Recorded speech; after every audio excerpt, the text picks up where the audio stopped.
بسم الله الرحمن الرحيم الحمد لله رب العالمين والصلاة والسلام على أشرف الأنبياء والمرسلين وخاتم النبيين سيدنا ونبينا ومولانا أبا القاسم محمد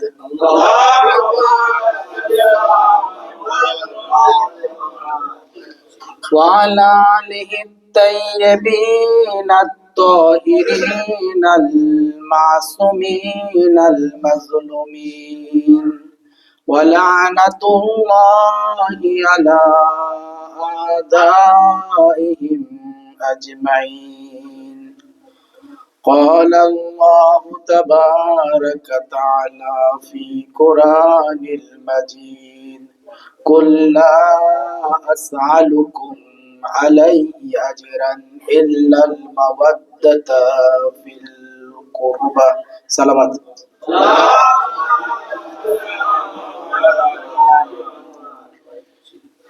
সম্মানিত হাজিরিনে মাজলিস, মুহিব্বিনে আহলে বাইত, আমরা এমনই একটা মহৎ উপলক্ষকে সামনে রেখে এখানে উপস্থিত হয়েছি এবং উপস্থিত হতে পেরেছি। এটা আল্লাহ রাব্বুল আলামিনের বিশেষ মেহেরবানি ছাড়া কখনোই সম্ভব ছিল না। আজকে আমাদের সমাজের কোটি কোটি মানুষ খবরও রাখে না যে 13ই রজব পবিত্র কাবা ঘরে কি ঘটনা ঘটেছিল। 13ই রজব আল্লাহ রাব্বুল আলামিন তার নিজের ঘরে কাবা বাইতুল্লাহিল হারাম, সৃষ্টির কেন্দ্রবিন্দু হলো কাবা। প্রত্যেক মুসলমানকেই কাবার দিকে ফিরে সিজদা করতে হয় আল্লাহর উদ্দেশ্যে। সেই আল্লাহ যে ঘরটাকে তারে খালিলুল্লাহ কোন নবীকে বলা হয়? হযরত ইব্রাহিম আলাইহিস সালামকে। অর্থাৎ আল্লাহ তার খালিলুল্লাহকে দিয়ে যে ঘর নির্মাণ করলেন, কাবা ঘর, সেই কাবা ঘরে আমার মৌলানা জনাব মনোয়ার সাহেব মাওলা আলীর জন্মের ইতিহাস তুলে ধরেছেন। আমি সেদিকে যাব না, শুধু ইশারা করব।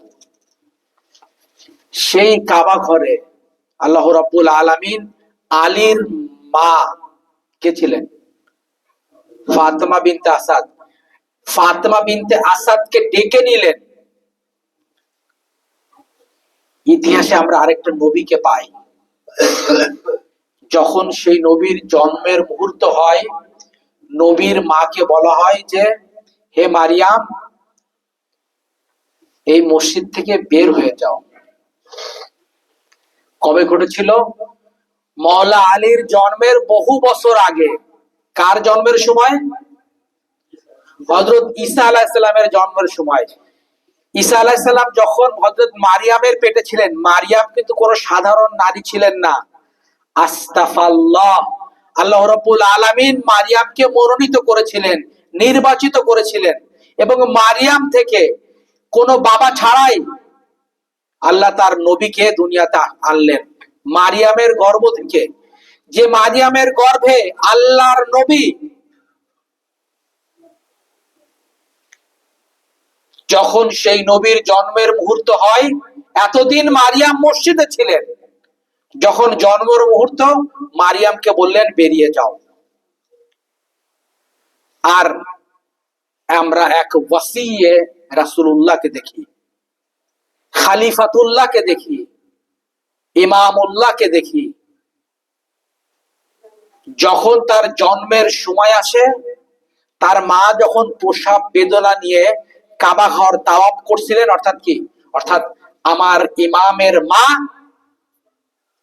তৌহিদে বিশ্বাসী ছিলেন, কাবা ঘর তাওয়াফ করছিলেন, তার মানে কি, অর্থাৎ তিনি ওয়াহদানিয়াতে বিশ্বাসী ছিলেন।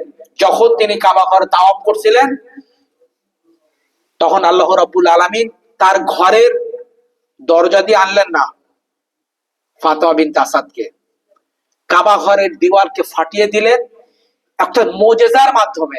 সেই মুজিজার মাধ্যমে আলীর মাকে কাবা ঘরের মধ্যে ডাকলেন। তাহলে ইসলাম কি বলে, ইতিহাস কি বলে, কোরআন কি বলে, আমার ওই নবী শ্রেষ্ঠ নাকি আমার শ্রেষ্ঠ নবীর স্থলাভিষিক্ত আলী ইবনে আবি তালিব আলাইহিস সালাম শ্রেষ্ঠ? সাল্লাল্লাহু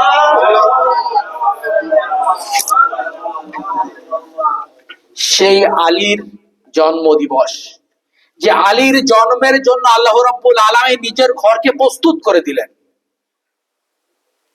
আলীর মাকে ডেকে নিলেন, আসমান এবং জমিনে খুশির বার্তা বয়ে গেল।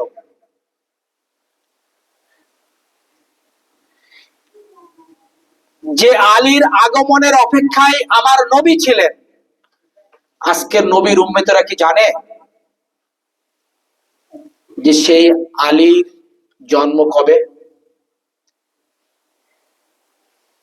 এটা আফসোস।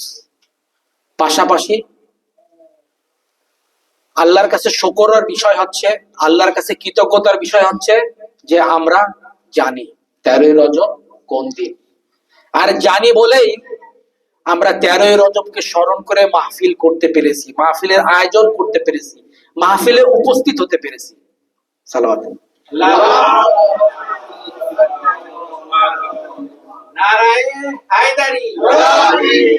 শুনুন, সবে জুমা ছিল, মাওলায় কায়নাত, আধ্যাত্মিকতার গুরু, পৃথিবীতে যত ওলিয়া আউলিয়া আছে সবাই কিন্তু মাওলা আলীর সাথে নিজের সম্পর্ক টেনে নেয়। যেখানে আধ্যাত্মিকতা দেখবেন, যেখানে ধার্মিকতা দেখবেন, যেখানেই আল্লাহর বেলায়াতের বিষয় দেখবেন, ইমামতের বিষয় দেখবেন, সেখানেই আলী ওয়ালিউল্লাহ, সেখানেই আলী কাররামুল্লাহ, সেখানেই আলী। সেই আলী ইবনে আবি তালিব আলাইহিস সালাম, যার জন্মটা পৃথিবীর আর কেউ এমন সৌভাগ্য পায়নি। আলীর জন্মের ঘটনার মতো এমন মুজিজা, এমন সম্মান, এমন ইজ্জত কোন নবীও পায়নি, কোন রাসূলও পায়নি। সেই আলী দোয়ায়ে কুমাইলে কিভাবে বলতেছে, শিক্ষা আমাদের। আমরা মাহফিলে আসবো, বসবো, শুনবো, তাবারক নিয়ে চলে যাবো, এটা নয়, কিছু নিয়ে যাব, কসম খাবো, কসম। ইমামকে স্মরণ করে, যুগের ইমামকে স্মরণ করে, আমার মাওলা ইমাম আলী আলাইহিস সালাম, আলী কিভাবে আলী হলেন, আজকে আলীকে নিয়ে, আলীর প্রতি মহব্বত আমাদের কাছে পৃথিবীর সবচেয়ে বড় সম্পদের থেকে বড় সম্পদ। ঘটনা আপনাদেরকে বলি একটা। ইমাম জাফর সাদিক আলাইহিস সালামের সময়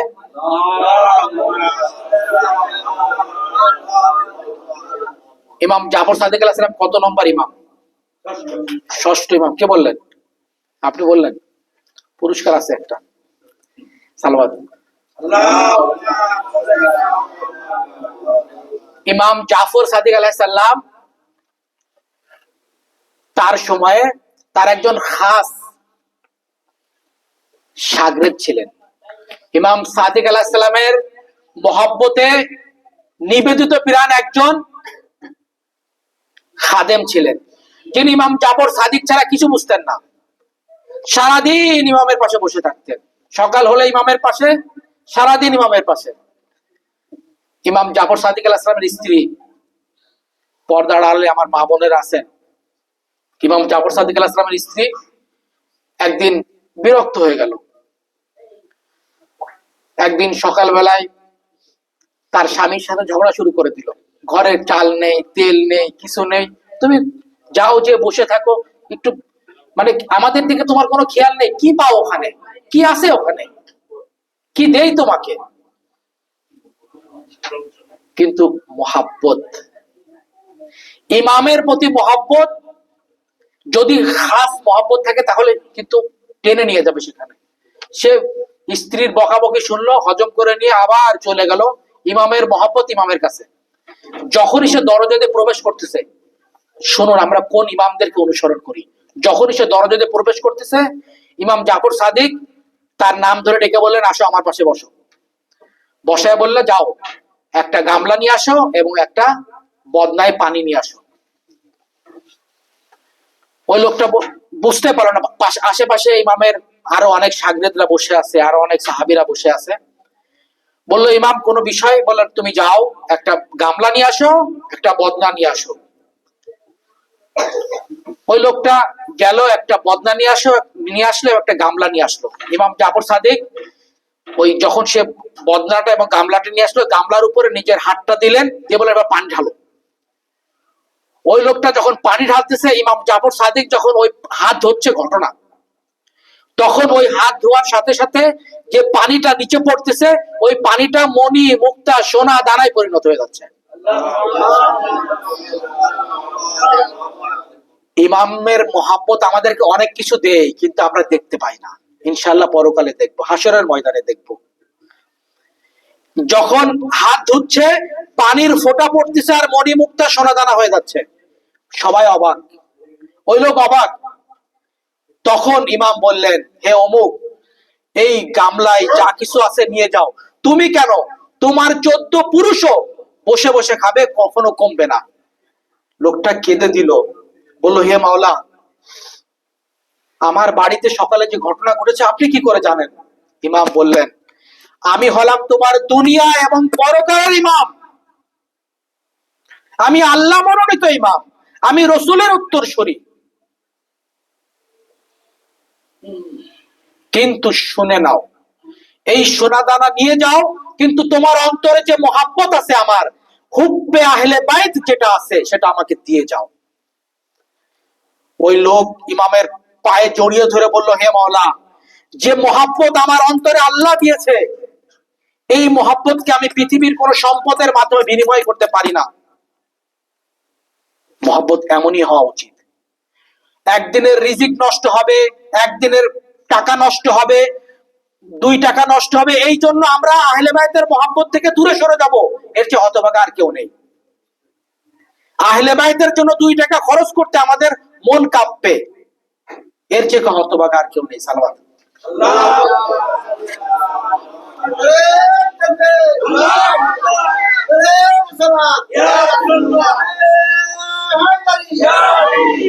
শুনুন, আমার মাওলা হুব্বে বেলায়াতের মাওলা রাসূল যে আলীর মহব্বতে বিভোর থাকতেন, আমি সামনে যাব আরো।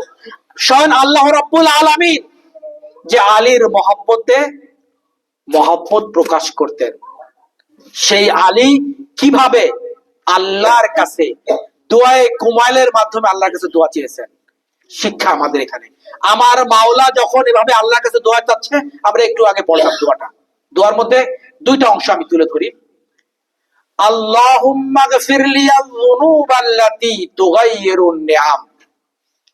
হে আল্লাহ, ইগফির লিয-যুনুবাল্লাতী, হে আল্লাহ, তুমি আমার সেই গুনাহগুলোকে ক্ষমা করো। কোন গুনাহ? তুগায়্যিরুন নিআম, যে গুনার কারণে তোমার নিয়ামত থেকে আমি বঞ্চিত হব। মাওলা আলী কি জীবনে কখনো গুনাহ করেছেন? মাসুম ইমাম, মাসুম, যিনি কখনো কোনো গুনাহ করতে পারেন না, সেই ইমাম আমাদেরকে শিক্ষা দিচ্ছেন, হে আল্লাহ, তুমি আমার সেই গুনাহগুলোকে ক্ষমা করো, যেই গুনার কারণে আমি তোমার নিয়ামত থেকে বঞ্চিত হই। আল্লাহুম্মা গফির লিয়ায-যুনুবাল্লাতী তাহবিসুদ-দুআ, হে আল্লাহ, তুমি আমাকে ওই গুনাহগুলো ক্ষমা করো, আমার সেই গুনাহগুলো, যেই গুনাহগুলোর কারণে তাহবিসুদ-দুআ, আমার দোয়া কি হয়? কবুল হয় না। তাহবিস মানে আমার দোয়াগুলো হাফস হয়ে যায়, বদ্ধ, উপরে যায় না, সহজ বাংলায় বলি। অর্থাৎ যে গুনাহগুলোর কারণে, যে অপরাধের কারণে, যে ভুলের কারণে আমার দোয়াগুলো উপরে যায় না, সেই ভুলগুলো, সেই অপরাধগুলো, সেই কর্মগুলো, সেই গুনাহগুলো তুমি ক্ষমা করো। দোয়ায়ে কুমাইলের শিক্ষা কে শিক্ষা দিচ্ছেন? ইমাম আলী শিক্ষা দিচ্ছেন। আল্লাহুম্মা গফির লিয়াজ যুনুবাল্লাতী তুনজিলুল বালা। হে আল্লাহ, তুমি আমার সেই গুনাহগুলো ক্ষমা করো। ইমাম তো এমনই হতে হয়।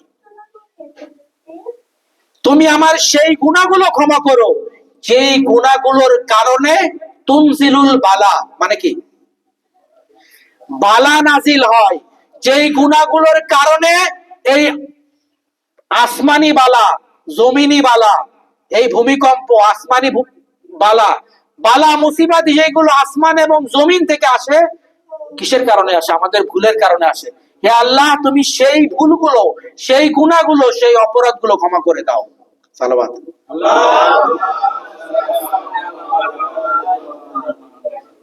তারপরে মাওলা কি বলছেন? আর একটা অংশ, যে লা ইয়ামকিনুল ফিরারু মিন হুকুমাতি। হে আল্লাহ, লা ইয়ামকিনুল ফিরার মিন হুকুমাতি। হে আল্লাহ, তোমার এই হুকুমত থেকে পালানোর কোনো পথ নেই। এই কথা কে বলছে? যিনি সারা দুনিয়ার সম্রাট, যিনি কাবা ঘরে জন্মগ্রহণকারী। আর একটু সামনে যে বলবো, কাবা ঘরের মূর্তিগুলো যিনি রাসূলের ঘাড়ে উঠে ভেঙেছিলেন। রাসূলের ঘাড়ে উঠার যার কখনো কোন পৃথিবীর কোন মানুষের সৌভাগ্য হয়নি, আলীর সৌভাগ্য হয়েছিল। কাবা ঘরের পবিত্রকারী আলী, সেই আলী বলতেছেন যে হে আল্লাহ, এই তোমার হুকুমত থেকে পালানোর কোনো পথ নেই। ঘুমিয়ে থাকলেও পৃথিবীর যেখানেই যাব সেখানেই তোমার হুকুমত। একটা ঘটনায় আসি। কোন এক সময় এক উস্তাদ তার ক্লাসে বললেন যে আগামীকাল তোমরা সবাই একটা করে কি করবা? একটা করে মুরগি জবাই করে নিয়ে আসবা। শর্ত হচ্ছে ওই মুরগি জবাই করার জন্য কেউ দেখতে না পায়। ছাত্ররা নিজেরা ভাবলো যে এত সহজ কাজ, আমাদের উস্তাদ খুব সহজভাবে পরীক্ষা নিচ্ছে। সবাই বাড়িতে গেল, যে যার মতো করে, কেউ পাহাড়ের উপরে, যে কেউ মানে খুব আড়াল স্থানে, নির্জন স্থানে, যে কি করলো? মুরগি জবাই করলো। সবাই মনে করতেছে আমি উস্তাদের কাছে এমন ভাবে বলবো যে আমি ফার্স্ট। পরের দিন সবাই একটা একটা করে মুরগি হাতে করে নিয়ে ক্লাসে আসছে। বাস্তব ঘটনা, বহু বছর আগের কথা। সবাই সাথে একটা করে মুরগি আছে। ক্লাসের একটা ছেলে মুরগি ছাড়া আসছে, তাকে নিয়ে সবাই হাসাহাসি করতেছে। আজকে যেমন আমাদেরকে নিয়ে সবাই হাসাহাসি করে, হুব্বে আহলে বাইতের কারণে আমাদের পরিবারের অনেকে ভাবে আমরা গোমরা। হুব্বে আহলে বাইত, ফাতেমা জাহরার প্রতি মহব্বত, ফাতেমা জাহরার সন্তানের প্রতি মহব্বতের কারণে আজকে যারা আমাদেরকে ভুল বুঝে, ক্লাসের সবাই ওই ছেলেটাকে নিয়ে হাসলো। পৃথিবীর সবাই হাসুক, আমার আত্মীয়রা হাসুক, আমার আপন জনরা হাসুক, কিন্তু আমি আল্লাহ, আমার আল্লাহর রাসূল এবং রাসূলের আহলে বাইত আমার অন্তরে। ছেলেটা চুপ, নীরব আছে। সবাই হাসতেছে। উস্তাদ চলে আসলো। উস্তাদ এসে বললো, ঠিক আছে, তোমরা কি সবাই জবাই করতে পেরেছো? আড়ালে কেউ দেখিনি এমন অবস্থায় সবাই বললো, জি উস্তাদ, আমি জবাই করছি। এক এক করে বেঞ্চের এক মাথার থেকে শুরু করলো যে তুমি বলো কিভাবে জবাই করছো। শহীদ ভাই বলেন কিভাবে জবাই করছেন। শহীদ ভাই হাতে তো মুরগি নেই। সালাওয়াত। বললো তুমি কিভাবে জবাই করছো। সে উঠে দাঁড়ায় খুব হাসি খুশি, উস্তাদ আমি পাহাড়ের এমন এক চূড়ায় গেছি, কেউ আমাকে দেখতে পাইনি, সেখানে আমি জবাই করছি, এই হচ্ছে মুরগি, কেউ দেখিনি। কেউ একজন যে বললো, হে আল্লাহ উস্তাদ, আমি খুব মানে খুব গুহার মধ্যে চলে গেছি, এক গুহার মধ্যে যে জবাই করছি। এক এক ভাবে এক একজন একটা উত্তর দিল এবং সবাই ভাবলো সেই বিজয়ী। ওই ছেলেটা যার কাছে কোনো মুরগি ছিল না, যাকে নিয়ে সবাই হাসাহাসি করছিল, তাকে বললো যে অমুক, তোমার কাছে মুরগি কই? সে বলছে, উস্তাদ বিয়াদবি ক্ষমা করবেন, আপনি শর্ত দিয়েছিলেন যাতে কেউ না দেখতে পায়। আমি মুরগি নিয়েছিলাম, জবাই করতে গেছি, যেখানে গেছি সেখানে থেকে একজন আমাকে দেখে, যেখানে গেছি সেখানে থেকে একজন আমাকে দেখে। কে সে? আল্লাহ। আল্লাহ।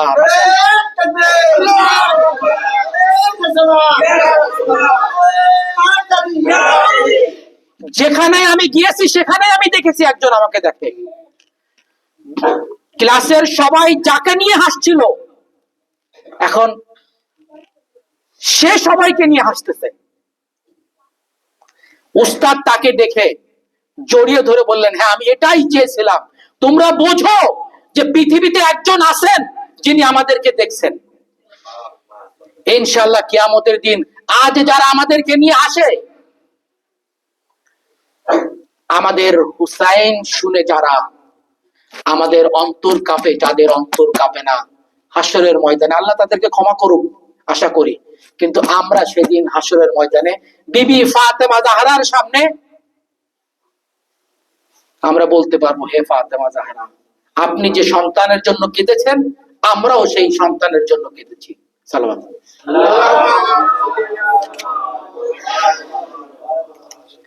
যাই হোক, এগুলো ছিল দোয়ায়ে কুমাইলের কয়েকটা অংশ। আসি আমরা আজকের মাহফিলের শেষ অংশ। মাহফিলটা এমনই একজনকে স্মরণ করে, রাসূলের পুরো রেসালাত যাকে ঘিরে ছিল। ইসলামের প্রথম দাওয়াত কোনটা ছিল? দাওয়াতে জুল আশিরা। ইসলামের আনুষ্ঠানিক দাওয়াত দাওয়াতে জুল আশিরা। দাওয়াতে জুল আশিরাতে আল্লাহর রাসূল, আজকে যারা বলে যে রাসূল তার খলিফা নির্বাচন করে যায়নি, অর্থাৎ তারা ইসলামের শিকড় ছেড়ে ডালপালাও পায়নি। ইসলামের প্রথম দাওয়াত দাওয়াতে জুল আশিরা। ইসলাম কখনোই অভিভাবকহীন নয়। আল ইসলাম, ইসলাম হলো পরিপূর্ণ দিন, সম্পূর্ণ দিন, সর্বশেষ দিন। ইসলামের মাধ্যমে আল্লাহ সমস্ত দিনের পূর্ণতা দিয়েছেন। সেই দিনকে কি আল্লাহ রাব্বুল আলামিন নবীর অবর্তমানে ইয়াতিম রেখে যাবেন? সম্ভবই না। আমাদের দেশের প্রধানমন্ত্রী যখন কিছুদিনের জন্য বাইরে যায়, প্রধানমন্ত্রী একজনকে ভারপ্রাপ্ত দায়িত্ব দিয়ে যায়। এটা দুনিয়ার সিস্টেম। ইউপি চেয়ারম্যান যখন কিছুদিনের জন্য তার এলাকায় থাকবে না, সে কিন্তু একজনকে ভারপ্রাপ্ত দায়িত্ব দিয়ে যায়। আর এই ইসলাম যেখানে কোনো কিছুরই অপূর্ণ রাখা হয়নি, এমনকি আপনি টয়লেটে কিভাবে যাবেন, টয়লেটে আপনি আগে কোন পা দেবেন বলেন তো? বাম পা। একটাই পুরস্কার, দুটো হবে না। বাম পা দিয়ে ঢুকবেন, এটা ইসলামের বিধান। যখন বের হবেন তখন কোন পা দিয়ে? ডান পা দিয়ে বের হবেন। যখন সন্তানের জন্ম হবে তখন কি করতে হবে? প্রথম আমলটা কি? আজান দিতে হবে। ডান কানে আজান, বাম কানে একামত। অর্থাৎ জন্মের মুহূর্ত থেকেই কি হবে? ইসলাম আমাদেরকে শিক্ষা দিয়েছে। ইসলাম মানে শূন্য রাখেননি। মৃত্যুর পরে কিভাবে কবরে যেতে হবে, কিভাবে ঘুমাতে হবে, কোন দিকে মুখটা থাকবে, কাফন কিভাবে পড়াতে হবে, পুরোটাই কিন্তু ইসলাম শিক্ষা দিয়েছে। এত কিছুর পরে ইসলাম কি নবীর পরে নবীর খেলাফতকে ইসলাম ছেড়ে নবী চলে যাবেন আর কিছু লোক মিলে এক জায়গায় গোপন আস্তানা যে নির্বাচন করে খলিফা নির্বাচন করবে? সেই ইসলাম কোন? সেই ইসলাম আমরাও ইসলাম মানি না। আমরা সেই ইসলাম মানি যে ইসলামের নবী এবং নবীর ওয়ারিস আল্লাহর পক্ষ থেকে মনোনীত। ইসলাম আল ইনদাল্লাহ, কোরআন আল্লাহ থেকে, ইসলাম আল্লাহ থেকে, নবী আল্লাহ থেকে। নবীর ওয়ারিস, নবীর ইমাম, নবীর খলিফাও নবী মনোনীত হবে।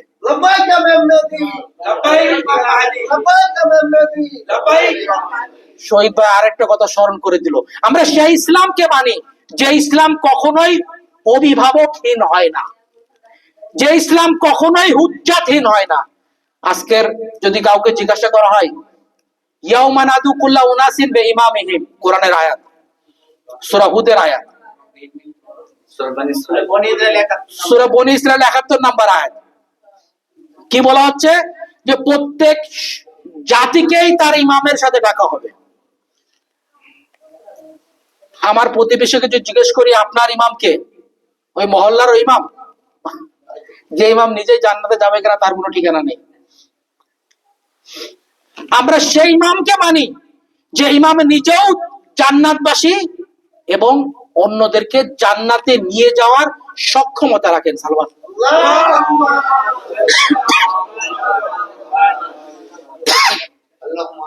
এটা আমাদের জন্য আল্লাহর পক্ষ থেকে একটা বড় নেয়ামত, একটা বড় মেহেরবানি। শুনুন, কোন দিক থেকে কোন দিকে চলে গেলাম। আজ আমরা সেই ইমামের অনুসারী যে ইমামের ইমামতটা দাওয়াতে জুল আশিরাতে, দাওয়াতে জুল আশিরাতে আমার রাসূল যখন প্রথম দাওয়াত দিলেন, সেই দাওয়াতে সেদিনই সালাওয়াত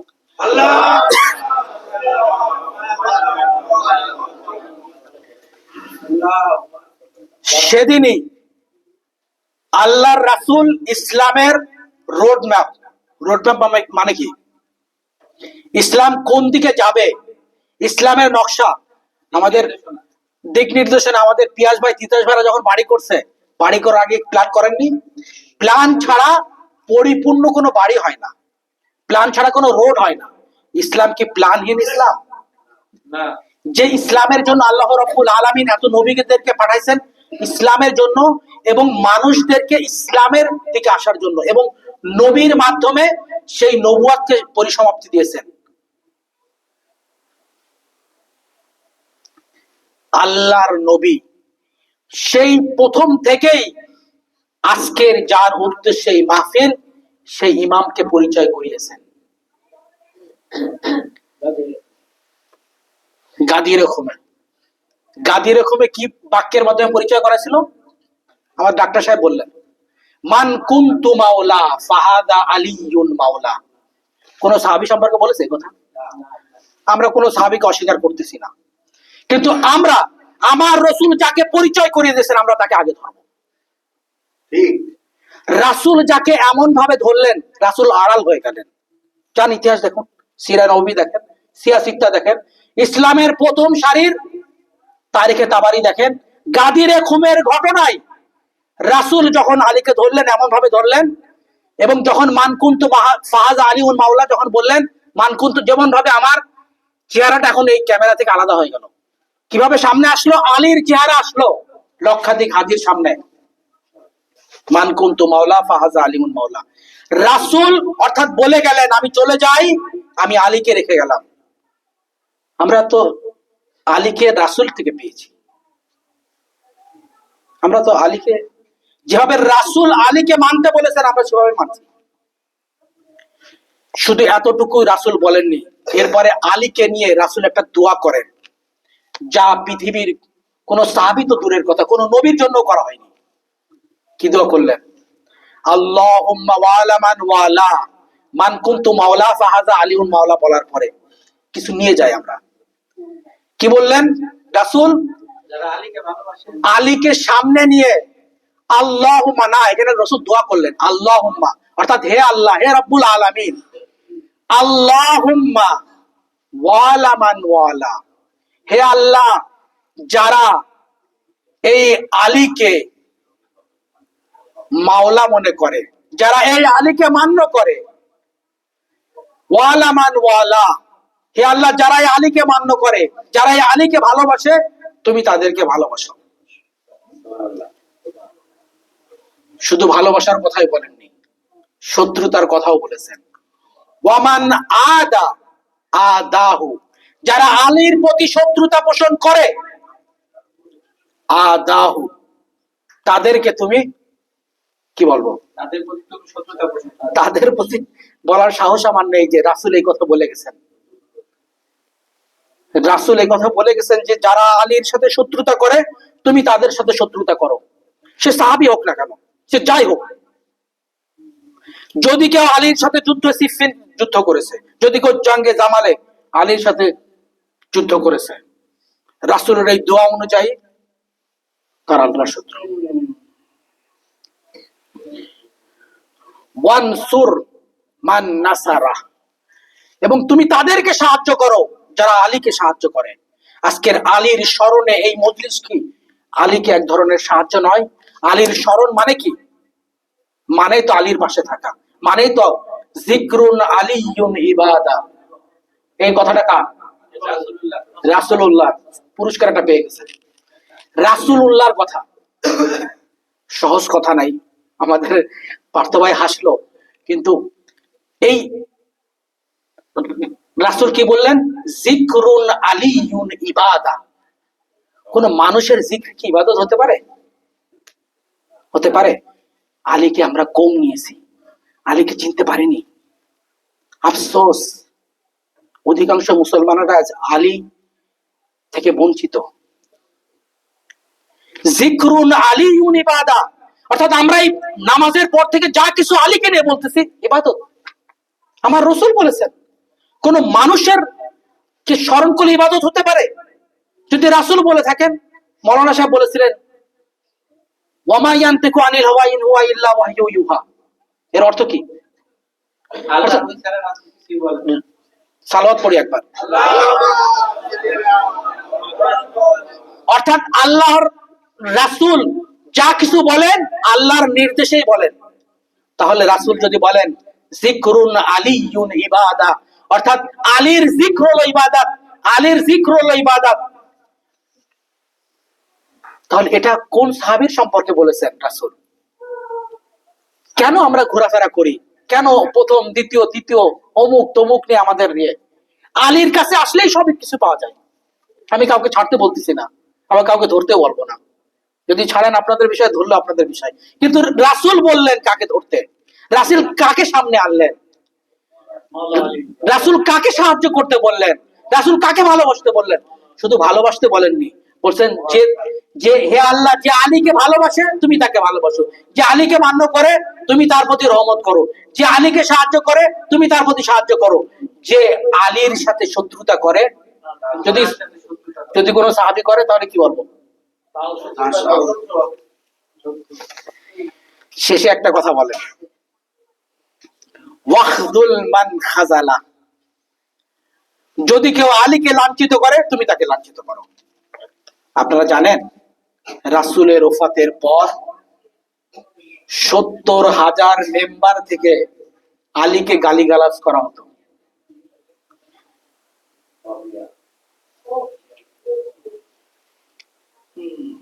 অর্থাৎ রাসূলের এই দোয়া অনুযায়ী তারা সবাই লাঞ্ছিত। সালাওয়াত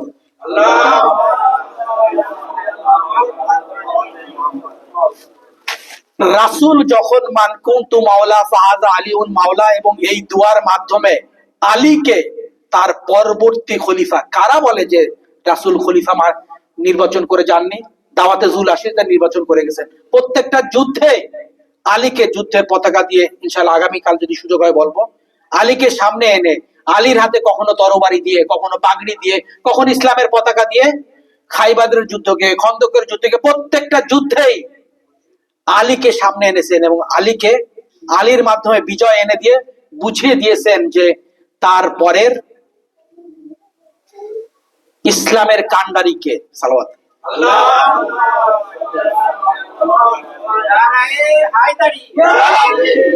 এখন শুনুন, আলীর, আল্লাহ রাব্বুল আলামিন আমাদের সবাইকে আলীর সাথে মাহশুর করুক।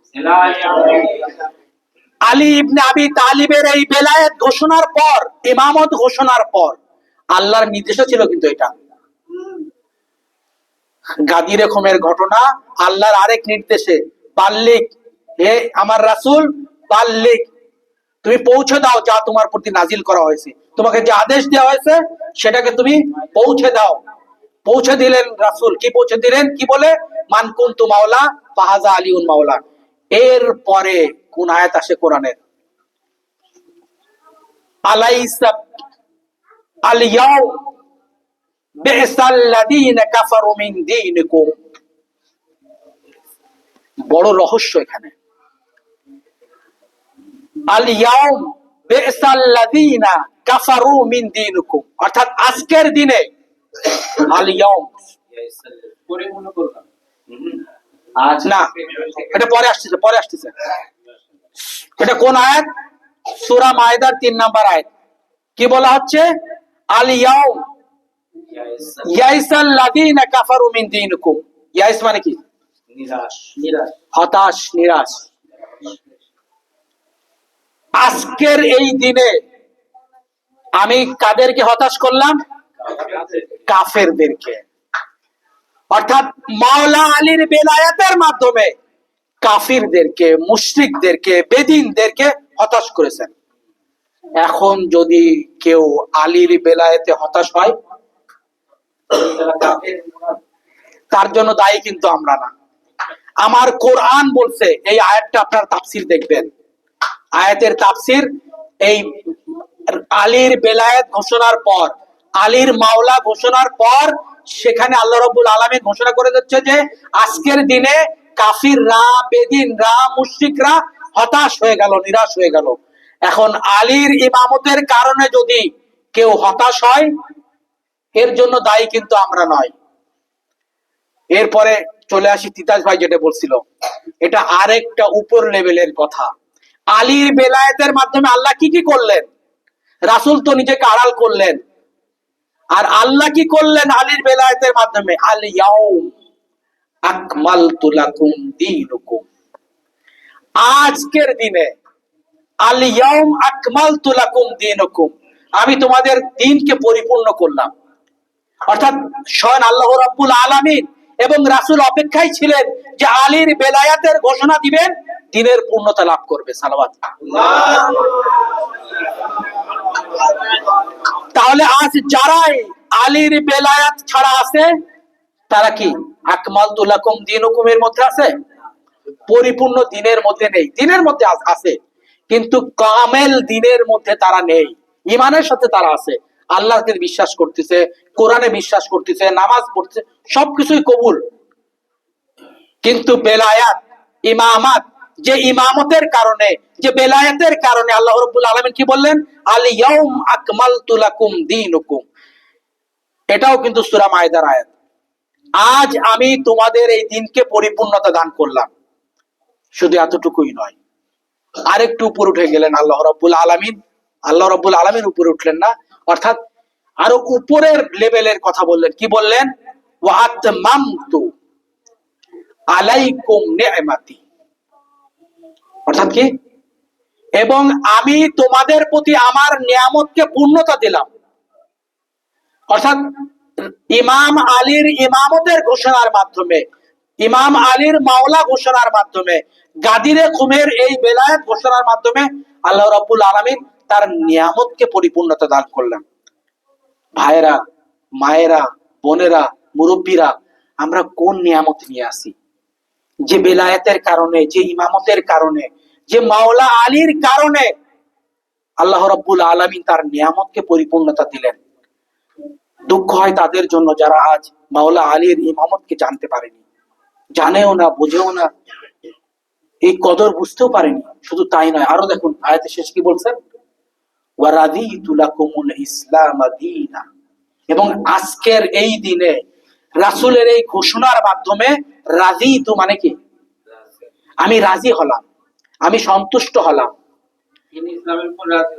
ওয়া রাদিতু লাকুমুল ইসলাম দীনা, এবং আজ আমি এই ইসলামের প্রতি আমার পরিপূর্ণ সন্তুষ্টি যাপন করলাম। তাহলে মানে ইমাম আলীর এই ইমামতের মাধ্যমে আল্লাহ রাব্বুল আলামিন তার পরিপূর্ণ সন্তুষ্টি দান করলেন। কোথায় আমরা মাওলা আলীকে নিয়ে, মানে মাওলা আলী ছাড়া না কোরআন আমরা পাবো, না ইসলাম পাবো, না দ্বীন পাবো, না ধর্ম পাবো। যদি মাওলা আলী ছাড়া কেউ ইসলাম নিতে চায়, সেই ইসলাম হয়ে যাবে শিকড় ছাড়া ইসলাম। সালাওয়াত। এরপর রাসূলের একটা দোয়া আলীর জন্য, সেই দোয়া করেই শেষ করবো ইনশাআল্লাহ। রাসূলের দোয়া পড়ে আলীকে সাথে নিয়ে আমরা দোয়া করব।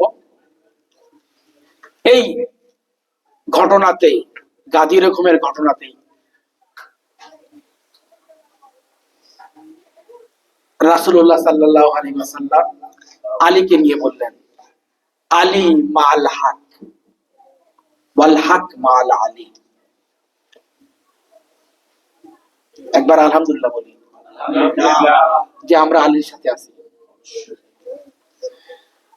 আলী মাল হক, রাসূল বলছেন আলী হকের সাথে। ওয়াল হক মাল আলী, আমি এখন ওখানে যাইনি, আস্তে আস্তে যাচ্ছি। ওয়াল হক মাল আলী, এবং আলী হকের সাথে। সুইমিং পুলে কে গেছেন? সুইমিং পুলে হ্যাঁ কে গেছেন? আপনি গেছেন? মৌলানা সাহেব কিন্তু অনেক এক্সপার্ট। সুইমিং পুলে যখন নামবেন, যত সামনে যাবেন তত গভীর, যত সামনে যাবেন তত গভীর। ইসলাম কোরআন সবকিছুই কিন্তু মানে ধীরে ধীরে আসে, ধীরে ধীরে। মারেফাত, মনে করেন যে আমার মারেফাত কম, ইনার মারেফাত বেশি, আরেকজনের মারেফাত আরেকটু বেশি, এভাবে কিন্তু মারেফাত সবকিছু কিন্তু একটা সিঁড়ি দিয়ে। আমরা এখন তিতাস ভাইয়ের বাসায় উঠতে হলে কিন্তু সিঁড়ি দিয়ে দিয়ে উঠতে হয়।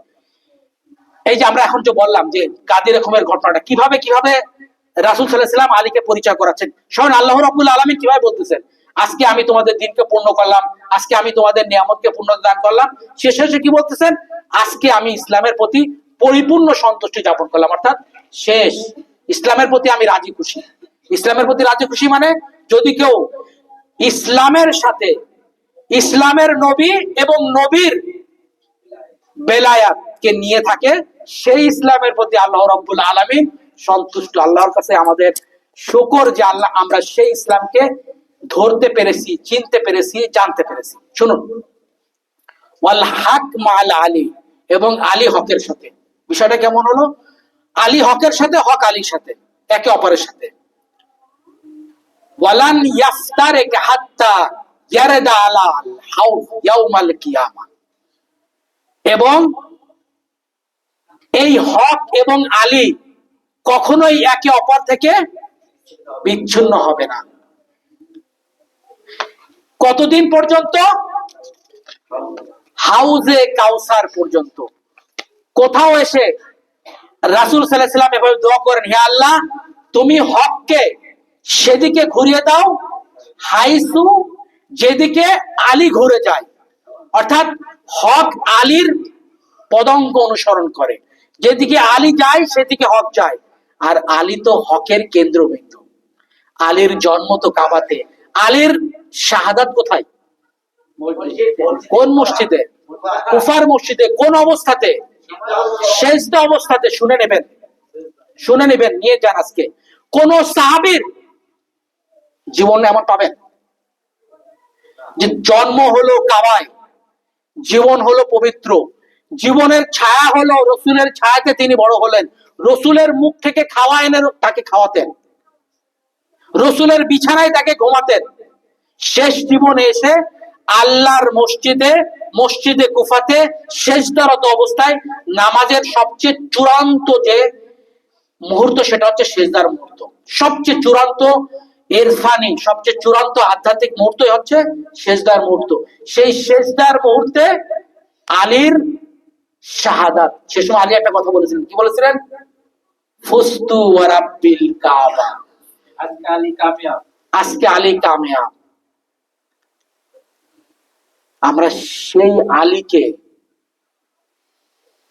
মানি, সেই আলীকে অনুসরণ করি যে আলী কামিয়াব, যে আলী হকের সাথে, হক যে আলীর দিকে থাকে, যে আলীকে মহব্বতের জন্য রাসূল সাল্লাল্লাহু আলাইহি ওয়াসাল্লাম গর্বিত ছিলেন।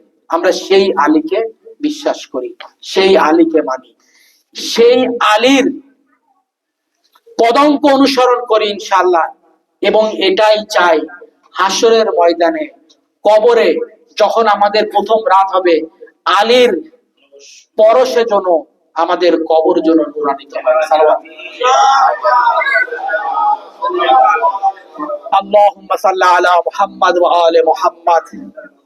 হে আল্লাহ, আজ আমরা তোমার নবীর উত্তরসূরি, তোমার মনোনীত এক বান্দা, যে বান্দাকে তুমি পছন্দ করেছো, যে বান্দাকে তুমি তোমার ঘরে জন্ম দিয়েছো, যে বান্দাকে তুমি তোমার ঘর থেকে তুলে নিয়েছো, সেই আলীর জন্মদিনের মাহফিলে আমরা কয়েকজন সেই আলী এবং আউলাদে আলীর প্রতি মহব্বত পোষণকারীরা এই ইমাম বাড়িতে সমবেত হয়েছি, ইয়া আল্লাহ তুমি আমাদের এই উপস্থিতিকে কবুল করে নাও। ইয়া আল্লাহ, ইয়া রাব্বাল আলামিন, ইয়া রাব্বাল আলামিন, ইয়া রাব্বাল আলামিন। ইয়া আল্লাহ, বিহাক্কে মুহাম্মদ ওয়া আলে মুহাম্মদ, এই আলীকে স্মরণ করার জন্য যারা আলীর স্মরণে মাহফিলের আয়োজন করেছে, হে আল্লাহ তাদের এই চেষ্টাকে, তাদের নিয়তকে তুমি কবুল করে নাও। হে আল্লাহ, যারা এই মাহফিলে উপস্থিত হয়েছে তাদের প্রত্যেকটা পদক্ষেপকে তুমি কবুল করে নাও। হে আল্লাহ, ইয়া রাব্বাল আলামিন, এই আলীর মাহফিলকে স্মরণ করে যারা আলীকে স্মরণ করার সুযোগ করে দিয়েছে, জিকরুন আলিয়ুল ইবাদা, হে আল্লাহ এত বড় একটা ইবাদতের সুযোগ দিয়েছে, হে আল্লাহ তাদের দ্বীন এবং দুনিয়ার সমস্ত গুনাহগুলোকে তুমি ক্ষমা করে দাও। হে আল্লাহ, ইয়া রাব্বাল আলামিন, তাদের বাড়িতে তুমি তোমার রহমতের খাস রহমত বর্ষণ করো।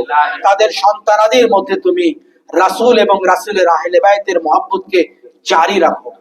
হে আল্লাহ, ইয়া রাব্বাল আলামিন, এই আহলে বাইতের প্রতি যে মহব্বত, যে অমূল্য রত্ন তুমি আমাদের অন্তরে দিয়েছো, হে আল্লাহ এই মহব্বতকে ধরে রাখার, এই মহব্বতকে বহন করার, এই মহব্বতকে ধারণ করার তৌফিক দান করো। হে আল্লাহ, এই মহব্বতকে আমাদের সন্তানাদির মধ্যে ছড়িয়ে দাও, আমাদের সমাজের মধ্যে ছড়িয়ে দাও।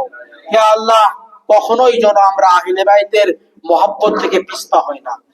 ইয়া আল্লাহ, ইয়া রাব্বাল আলামিন, আজ আমাদের যুগে ইমাম মাহদি আমাদেরকে দেখছেন। আল্লাহর কাছে শুকর করি, ইয়া আল্লাহ তুমি আমাদেরকে ইমামহীন রাখোনি, আমাদেরকে অভিভাবকহীন রাখোনি, আমাদেরকে মাওলাহীন রাখোনি। আমাদের প্রথম ইমাম পবিত্র, আমাদের শেষ ইমাম পবিত্র। হে আল্লাহ, ইয়া রাব্বাল আলামিন, ইয়া আল্লাহ আমাদের যুগের ইমাম যেন আমাদের প্রতি সন্তুষ্ট হন। হে আল্লাহ, ইমামের ছায়া যেন আমাদের উপরে থাকে। হে আল্লাহ, বিহাক্কে মুহাম্মদ ওয়া আলে মুহাম্মদ, আমাদের পিতামাতা আত্মীয় স্বজন যারা এই দুনিয়া থেকে বিদায় নিয়েছে, ইয়া আল্লাহ আমাদের তিতাস ভাইদের মুরব্বীরা, আত্মীয় স্বজনরা, তাদের দাদা দাদি সহ নানা নানি বা এই ধরনের মুরব্বী যারা দুনিয়া থেকে বিদায় নিয়েছে, ইয়া আল্লাহ আজকের এই মাহফিলের বরকতে, ইমাম আলীর এই বেলাদাত দিবসের বরকতে, ইয়া আল্লাহ তাদের জীবনের সমস্ত গুনাহকে ক্ষমা করে দাও। ইয়া আল্লাহ তাদের কবরকে তুমি বেহেশতের বাগিচা বানিয়ে দাও। রব্বানা আতিনা ফিদ দুনিয়া হাসানাহ ওয়া ফিল আখিরাতি হাসানাহ ওয়া কিনা আযাবান নার।